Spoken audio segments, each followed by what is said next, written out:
Hello and a very warm welcome to Overdrive. Now it's an exciting time to be out in the market looking to buy your first single cylinder sub 500cc motorcycle because, well, there's a horde to choose from. Whether it's sporty motorcycles to adventure tourers, there's a lot of options out there currently. But today out here we have three motorcycles that cater to a very unique segment, and that is the retro teen roadster. Now these motorcycles, they are supposed to be fun and exciting rides. How they fare out on the road comparatively in this test, you're about to find out.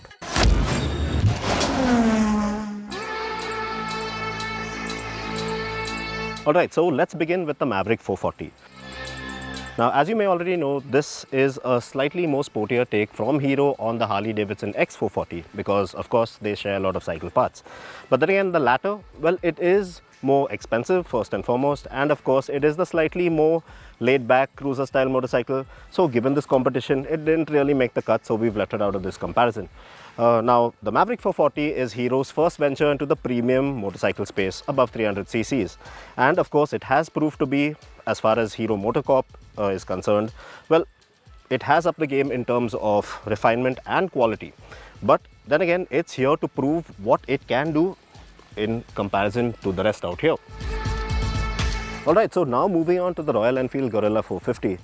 Now, if you're thinking it, well, you might be wrong because this is not simply a restyled Himalayan 450. Now, there's a lot that's changed on this motorcycle from, well, it is lighter, it sits closer to the ground, shorter wheelbase, different swing arm, a smaller sprocket at the back, which has changed the gear ratios. And, well, overall, it is just tuned to be a lot less of an adventure tourer and more of a user-friendly road bike. And like the others out here, it has got its point to prove. Moving on to the Triumph. Now, this is easily one of the most modern, classic, well, a fan favorite in the segment because, well, it's got speed, it's got agility, maybe not so much in terms of, well, flashy looks or gimmicky features as well. But then on the performance front, it's got you covered because it's one of the best in the business. Now, yes, this motorcycle pretty much broke the mold in terms of making a brand name like Triumph, and more importantly, a very fun motorcycle, very accessible to the common man. Now, like the others out here today, it has its point to prove in this company, and the time for talk is over. It's time to get to business and see how these motorcycles square up against each other. Now, all three motorcycles here have an upright riding position with wide handlebars, but that's pretty much where the similarities end, to be honest. Now, each have their own sets of unique charms in their design, and let's start off with the Triumph. Now, I think the Speed 400 would get lost in the crowd if not for this golden upside-down fork up front, but I'm not really sure if that's such a bad thing. The silhouette here is that of a classic street bike, and it's got a rather narrow midsection unlike the others here, which makes it feel like a motorcycle of a much smaller capacity. So not really ideal if you're looking for that big bike feel, because in that same sense, the Hero and Enfield offer more. The riding position on the Triumph is upright, but quite relaxed with the low position foot pegs. The attention to detail and the level of fit and finish is a real standout with the Speed.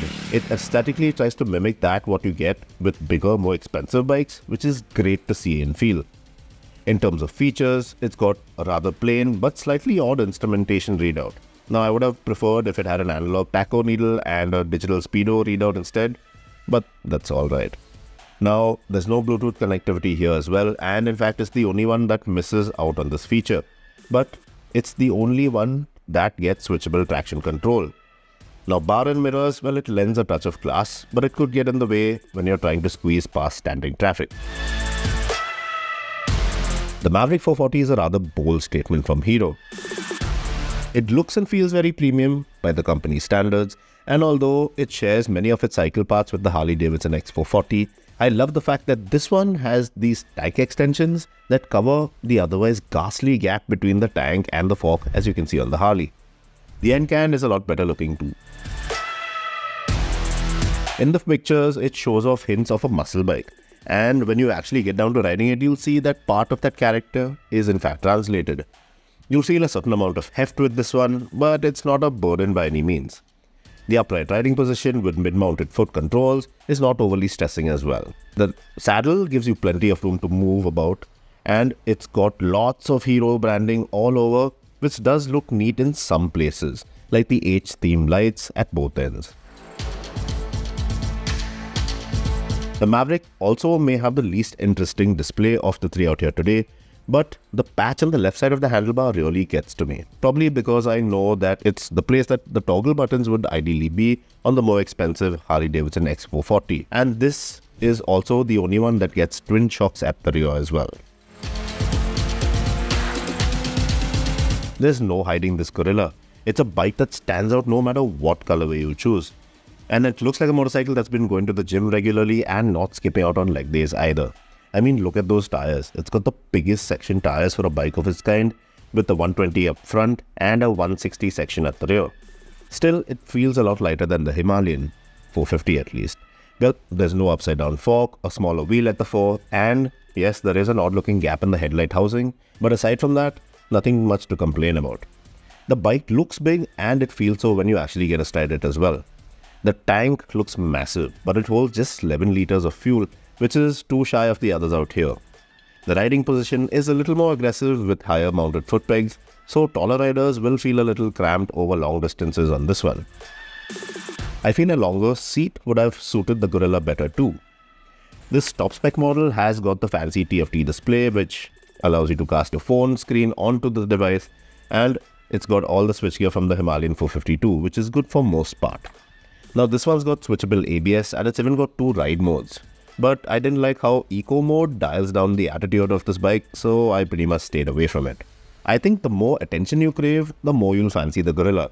Slightly more mature riders, on the other hand, will fancy the other two. But once again, looks are a subjective matter. So let's get on to something that's a little more fun and factual. Let's talk performance.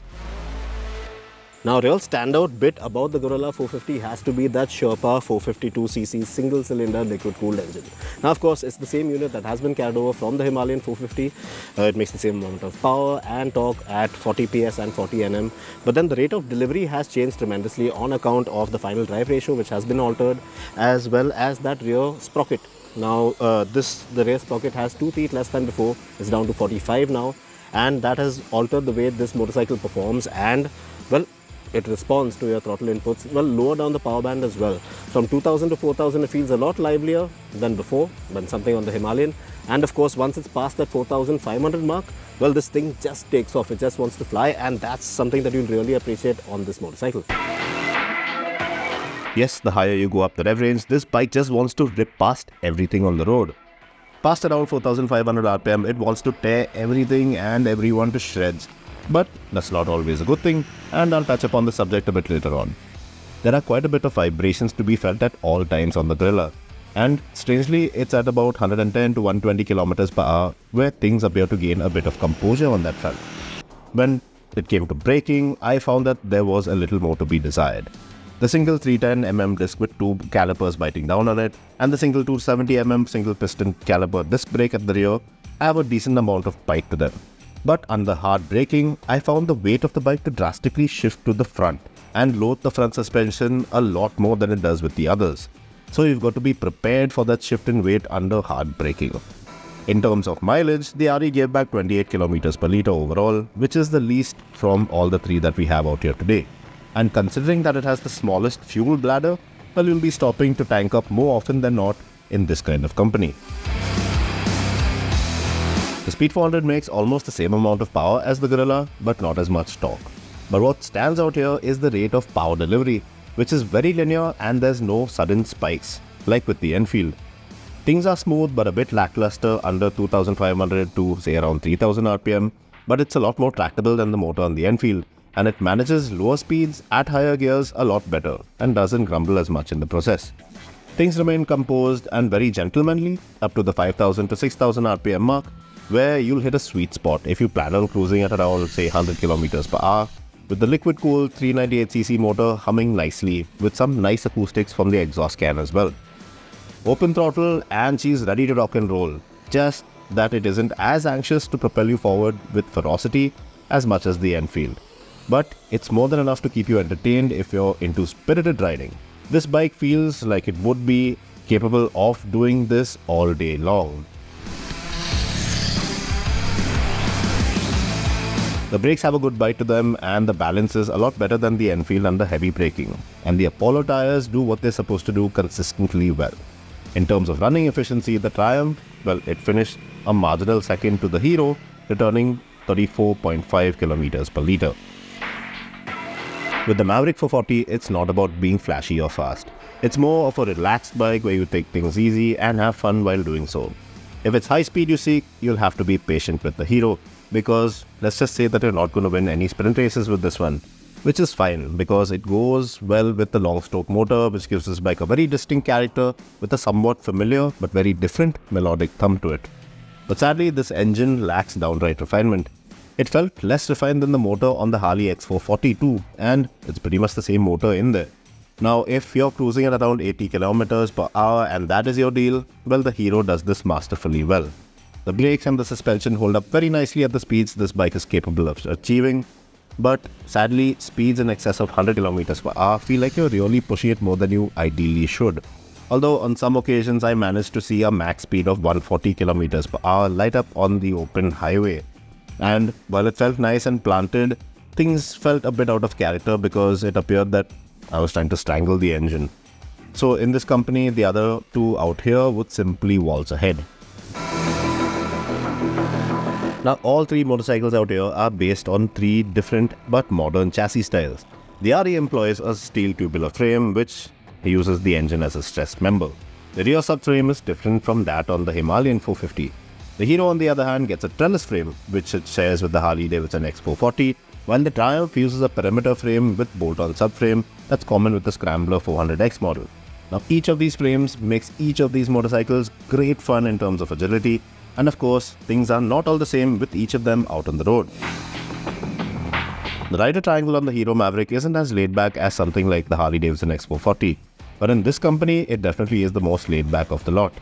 Now, it's not afraid to lean into corners, and the chassis is just superb. It doesn't take much effort getting into corners with speed, and if you keep it in the sweet spot at around 2500 RPM, you'll pot about just fine with enough grunt on tap to make a quick exit too. The handling is very neutral, and the suspension units here manage to iron out bumps very well, especially those twin shocks at the rear.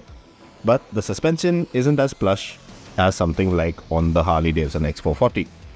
There is a certain level of grit about this one, but it does tend to get a bit bothersome after a long stint on the road, especially if you're going to be riding hard all day. It just lacks that excitement and vigor that the others out here on this company provide. Once again, if you're in no real hurry and riding at around 80 kilometers per hour is your deal, this one does that perfectly well.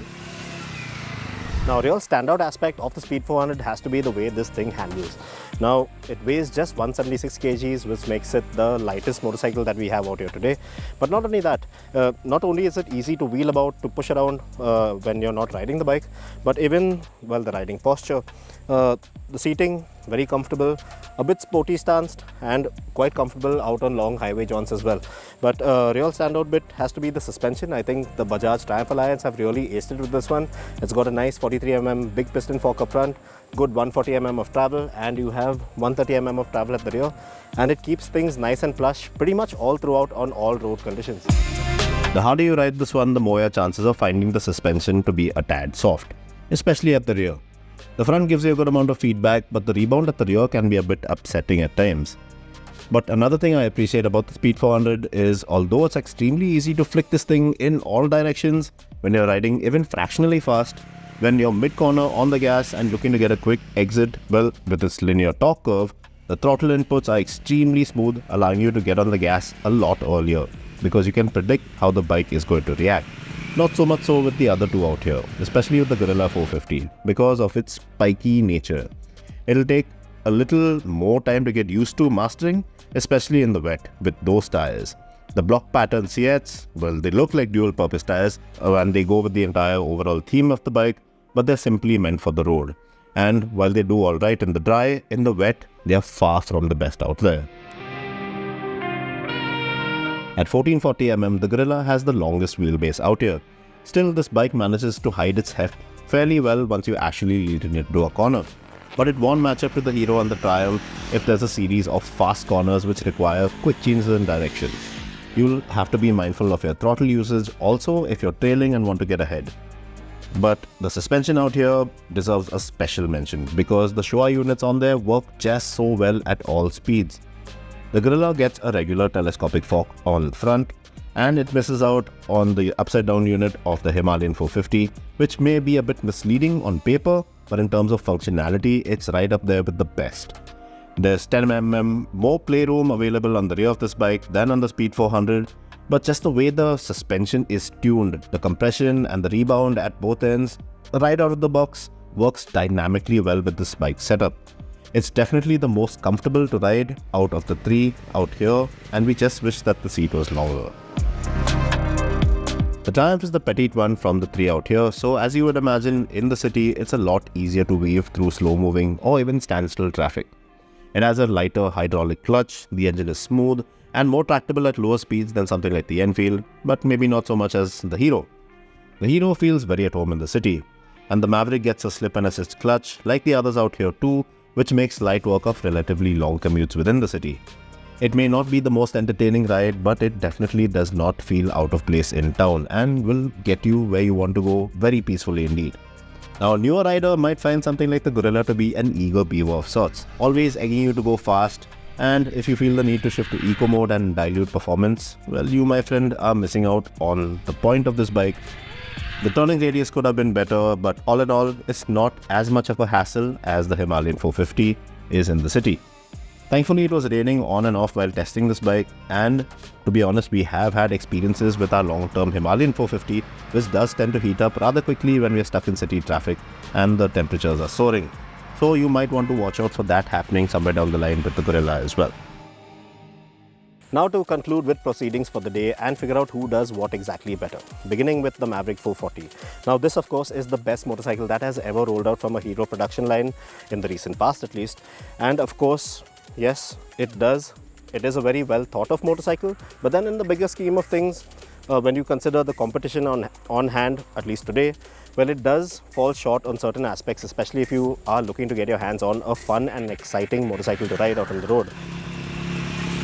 And it doesn't make a lot of sense price-wise because once again, you think of it, this top-end spec variant with the alloy wheels and the way it's spec'd out, it will pretty much set you back the cost of almost in the same ballpark as something like the Triumph Speed 400, which is in all honesty a better product in terms of refinement and performance.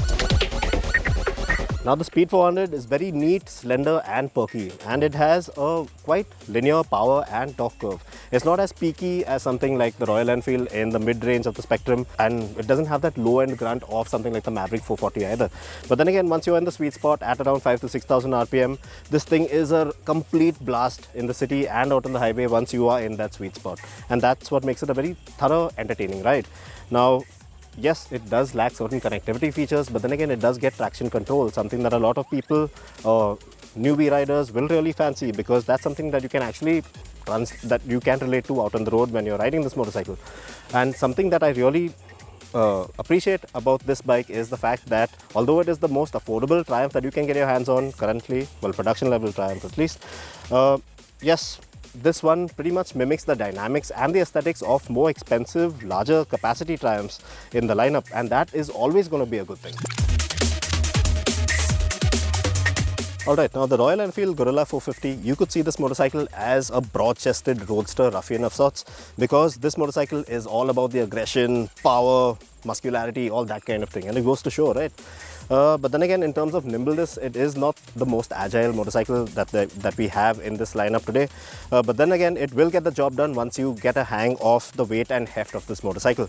It is really fun and entertaining out on the road once you do that. Now, in terms of frugality, it is not the most fuel-efficient bike out here either. But then again, are Royal Enfield motorcycles really known for that? I tend to think not. Now, in terms of performance, yes, this one has got it packing, and it will blow these two others into the weeds in a flat-out drag race. But then again, this motorcycle is nowhere close to the Himalayan. It deserves a mention because the changes that they have carried out to this motorcycle makes it very unique to this particular category of bike, which is the Roadster class, and of course, it does pretty well at that.